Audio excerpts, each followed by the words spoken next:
जानेंगे, हम हक से जानेंगे।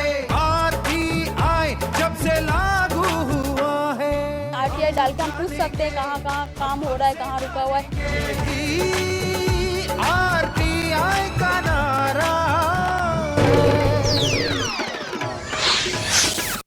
राज्य सूचना आयोग और केंद्रीय सूचना आयोग से भी ज्यादातर लोगों को उनके फैसलों से निराशा होती है और इसलिए लोग इस बात को बहुत लेकर इस मुद्दे को लेकर लोग बार बार उठाते रहे हैं। और आज हम यह मुद्दा इसलिए उठाएंगे क्योंकि बीते दिनों दिल्ली हाईकोर्ट ने एक अहम फैसला दिया। जो सूचनाएं नहीं मिल रही थी या फिर जो एसआईसी और सीआईसी की फंक्शनिंग है उसको लेकर दिल्ली हाईकोर्ट ने एक अहम फैसला सुनाया और दिल्ली हाईकोर्ट ने कहा कि सीआईसी गुणवत्ता के आधार पर जो उसके पास कंप्लेंट आती हैं उनका निपटारा करे और साथ साथ वो सिर्फ सूचना दिलवाने की नहीं बल्कि उसमें जो जांच होनी है और साथ साथ जो पेनल्टी लगनी है उस दिशा में भी सीआईसी काम करे। ऐसा एक फैसला आया। आज इसी फैसले के संदर्भ में हम बात करेंगे कि दरअसल ये पूरा फैसला है क्या और इस फैसले से क्या फर्क पड़ेगा, क्या सीआईसी और एसआईसी की फंक्शनिंग में इस फैसले से कोई असर पड़ सकता है और इसको लेकर कि दरअसल ये मामला हाईकोर्ट में पहुंचा क्यों। इन तमाम सब बातों पर आज हम चर्चा करेंगे और इसमें हमारे साथ आज दो मेहमान स्टूडियो में मौजूद हैं। परिचय करा दें,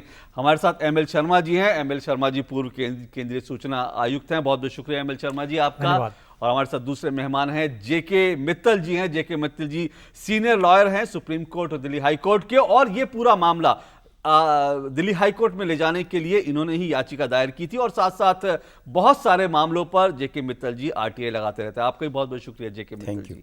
इससे पहले कि ये मुद्दा, क्योंकि ये अहम मुद्दा है, अगर हम केंद्रीय सूचना आयोग की ही बात करें तो वहां कम से कम 25,000 से ज्यादा मामले इस वक्त पेंडिंग है। लोग जाते हैं कि उनके मामलों का निपटारा होगा लेकिन वहां भी सुनवाई में कम से कम लोगों को 6 महीने, साल, 1.5 साल लगता है और कई बार सुनवाई होने के बावजूद भी लोगों को लगता है कि उनके साथ इंसाफ नहीं हुआ। तो बहुत अहम मामला है, इस पर हम चर्चा करें उससे पहले जो दिल्ली हाईकोर्ट का फैसला आया दरअसल उसके क्या मायने हैं, क्या फैसला है और इस सब को लेकर हमारे संवाददाता संतोष चौधरी की रिपोर्ट है, उस रिपोर्ट पर नजर डाल लेते हैं। दिल्ली हाईकोर्ट ने सूचना के अधिकार कानून से जुड़ी शिकायतों के संदर्भ में केंद्रीय सूचना आयोग को निर्देश देते हुए कहा है कि आयोग शिकायतों का निपटारा गुण दोष के आधार पर करे। दिल्ली के सीनियर एडवोकेट जेके मित्तल के मामले की सुनवाई करते हुए कोर्ट ने इस बात पर ऐतराज जताया कि सीआईसी सूचना देने के निर्देश के साथ शिकायतों के मामलों को सीधा मुख्य सूचना अधिकारी को भेज देता है। दरअसल केंद्रीय सूचना आयोग द्वारा शिकायतों के मामलों को निपटाने के तरीके पर आपत्ति जताते हुए याचिकाकर्ता इस मामले को अदालत में ले गए थे। हालांकि इस तरह का ये पहला मामला नहीं है, इससे पहले भी केंद्रीय सूचना आयोग की कार्यशैली को लेकर सवाल उठते रहे हैं।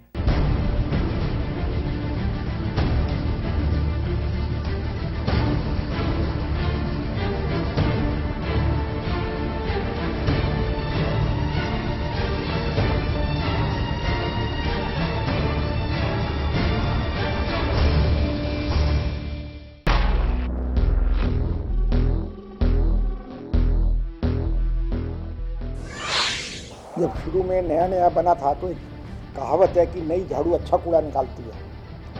न्यू ब्लूम स्वीट्स वेल, तो अच्छा काम कर रहा था पर जैसे जैसे समय बीत रहा है सीआईसी दिन प्रतिदिन कमज़ोर होता जा रहा है।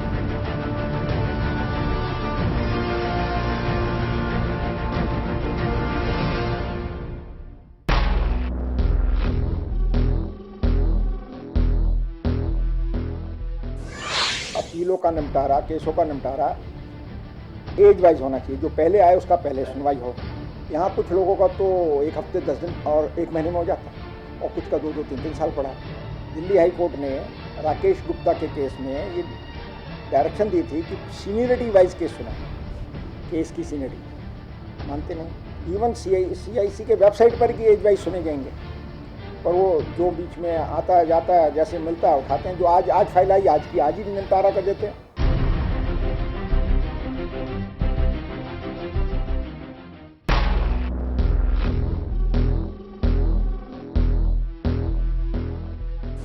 कानून तो कानून है, उसकी तो कंप्लायंस करनी चाहिए, उसको एनफोर्स करना चाहिए और सीआईसी उस रास्ते से भटक जाता है। वो सिर्फ ऑफिसर की वल्नरेबिलिटी या कमजोरी को देखता है पर जो सिटीजन है, जो अधिकार रखता है, उसकी कमजोरी और परेशानी को नहीं देखता।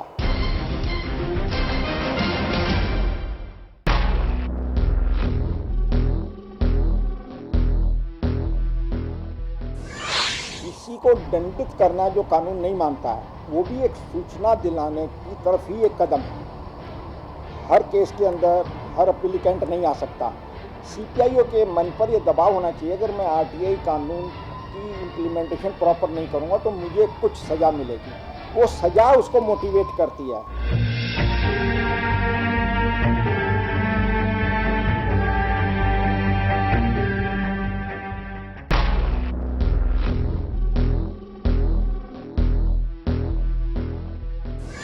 अभी करंट ईयर के अंदर जो आज 5 इंफॉर्मेशन कमिश्नर्स हैं, उन्होंने टोटल 13,500 के करीब अपीलें डिसाइड की हैं, अपीलें और कंप्लेंट। उनमें से 5400 ऐसी हैं जिनमें सुनवाई नहीं की गई।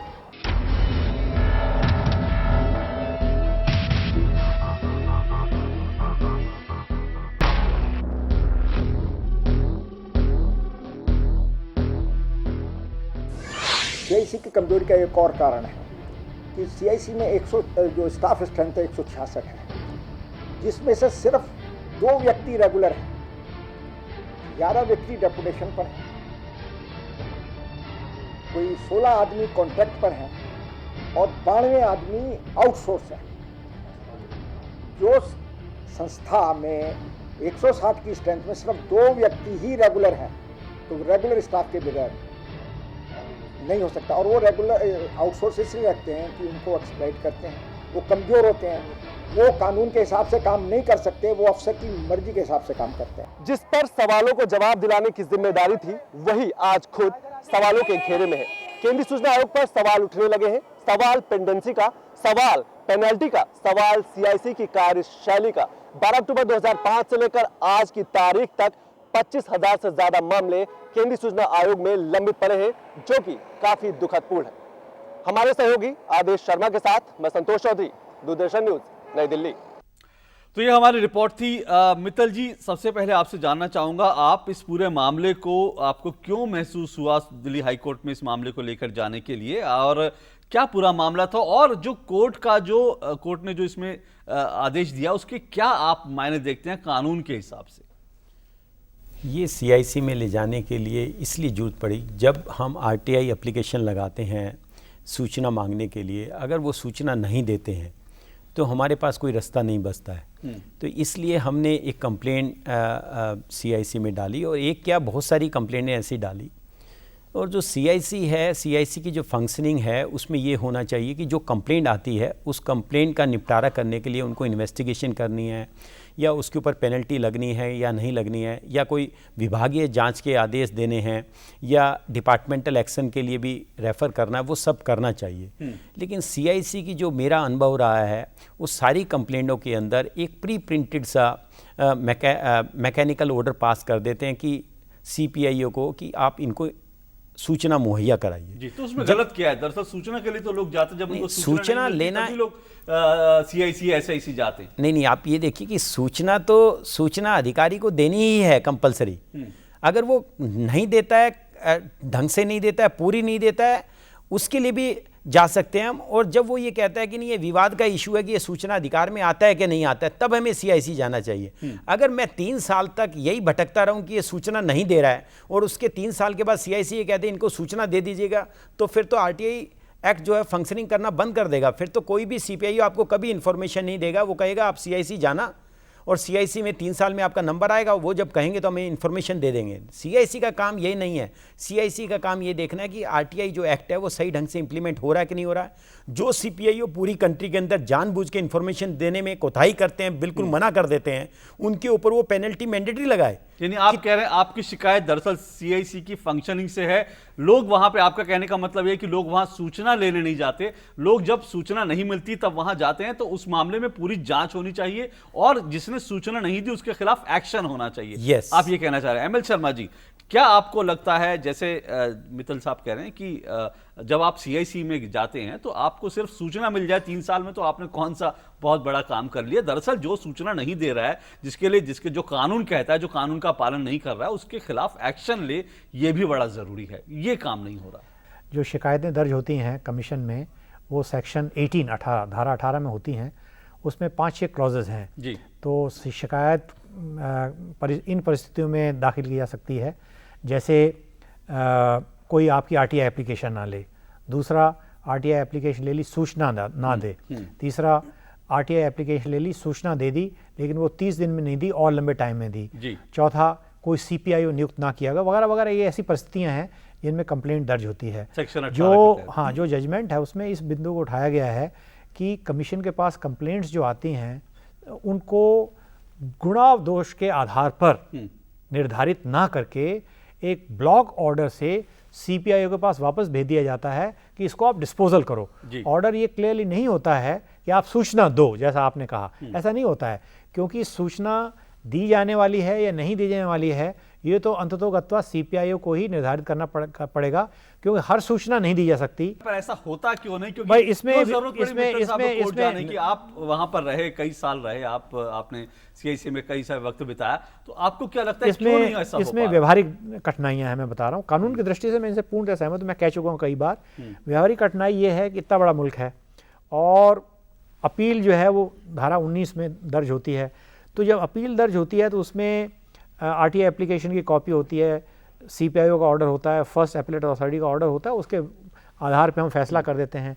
लेकिन कंप्लेंट क्या होती है, उसमें ना तो आरटीआई एप्लीकेशन की कॉपी होती है, ना उसमें सीपीआईओ का नाम और पता सही होता है। इसलिए इतने बड़े मुल्क में दिल्ली में बैठ के सूचना, जैसे मैं मिनिस्ट्री ऑफ डिफेंस केस सुनता हूँ, आर्मी इतनी बड़ी है, कोई लेह से आ रहा है, कोई लद्दाख से आ रहा है, और जो सूचना मांगने वाला है, शिकायत करने वाला है, उसको सीपीआईओ का ही सही पता नहीं है, तो वो एक व्यवहारिक डिफिकल्टी है। इसलिए वो सीपीआईओ के पास भेज देते हैं कि आप इसका डिस्पोजल करो जी। लेकिन अभी यहाँ आने से पहले मित्तल जी से बात हो रही थी, उनका कहना यह है कि अगर सीपीआईओ का सही नाम पता दिया हुआ है तो कमीशन को शिकायत दर्ज करके फैसला करना चाहिए। मैं इनसे पूर्णतः सहमत हूँ। लेकिन जहां सूचना मांगी गई है वो स्पष्ट नहीं है, जहां सीपीआईओ का नाम पता पूरा नहीं है, वहां कमीशन के सामने और कोई चारा नहीं है बजाय इसके कि वो वापस उसको कर दे। यानी आप कह रहे हैं कि जो कुछ हो रहा है, जो कुछ तकलीफ है जेके मित्तल साहब को या बाकी लोगों को, अगर इस बार वो व्यवहारिक कठिनाइयों के कारण है, उसमें सीआईसी के रवैये या सीआईसी की जो फंक्शनिंग है उसको लेकर कोई समस्या नहीं है। मित्तल साहब, आप सहमत है इससे? क्योंकि ना व्यवहारिक समस्या है। मैं इस बात से सहमत नहीं हूँ। हालांकि शर्मा जी ने वहाँ पे वर्क किया है एज कमिश्नर, और he has a practical knowledge कि क्या क्या हो रहा है। लेकिन अगर हम इस केस की बात करें, हम स्पेसिफिक इंस्टेंस की बात करें, जो मेरा एक्सपीरियंस है बहुत सारे केसेस में, एक केस की भी बात नहीं कर रहा मैं जी, जहाँ पे सीपीआईओ प्लेनली रिफ्यूज़ कर देता है, वो देता ही नहीं है, वो ध्यान ही नहीं देता है, वो कहता है कितनी भी आरटीआई आप लगाएं हम नहीं देंगे आपको इन्फॉर्मेशन। और वो 3 साल के बाद जब सीआईसी पे पहुंचती है, एक कंप्लेंट के माध्यम से पहुंचती है या एक अपील के माध्यम से पहुंचती है, तो सीआईसी सिर्फ यही कोशिश करते हैं कि आप इनको इन्फॉर्मेशन किसी तरह दे दीजिएगा। वो 3 साल का deliberate accepted without any reason कि वो डिले हुआ है, उसके लिए उसको पेनलाइज नहीं किया जाता है। मेरे एक भी केस में आज तक सीआईसी ने कभी पेनल्टी नहीं की, जबकि एक्सेप्टेड डिले है काफी सालों का जी, काफी सालों का। इस पर्टिकुलर केस में क्या हुआ कि जितनी भी हमने उनके पास आरटीआई एप्लीकेशन लगाई, उन्होंने एक का भी कभी जवाब नहीं दिया। उसमें एक ही सीपीआईओ है, यहाँ ये नहीं है कि वो एक ही डिपार्टमेंट में सिर्फ एक ही सीपीआईओ है, कोई इसमें अभी। और उसमें हमने सीआईसी के सामने लिखा कि सुप्रीम कोर्ट का ये जजमेंट है, आप कंप्लेंट को कंप्लेंट मानेंगे, आप अपील नहीं मानेंगे। सीआईसी ने बहुत बड़ी कानूनन गलती की है इन केसेस के अंदर। दूसरा, हमने ये लिखा कि आप हमें सुनवाई का मौका देंगे, वो सुनवाई का मौका भी नहीं देते हैं। बिना सुने कभी भी कोई फैसला नहीं ले सकते हैं आप कानून के अंदर। तीसरा, वो एरोगेंसी से ये ऑर्डर दे रहे हैं, रिपीटेडली बताने का। अभी भी मेरी 6 कंप्लेंटों का मैंने ऑर्डर, उनको एप्लीकेशन लगाया हुआ है, सीआईसी में कोई सुनने को तैयार नहीं है एप्लीकेशन ने। हमने लगाया कि आपने 6 और कंप्लेंटें हमारी ऐसे ही डिस्पोजल कर दिया, आप इनकी सुनिए। वो नहीं ध्यान देते हैं, क्योंकि सीआईसी के ऊपर भी एक फिर इसका मतलब एक बॉडी और होनी चाहिए।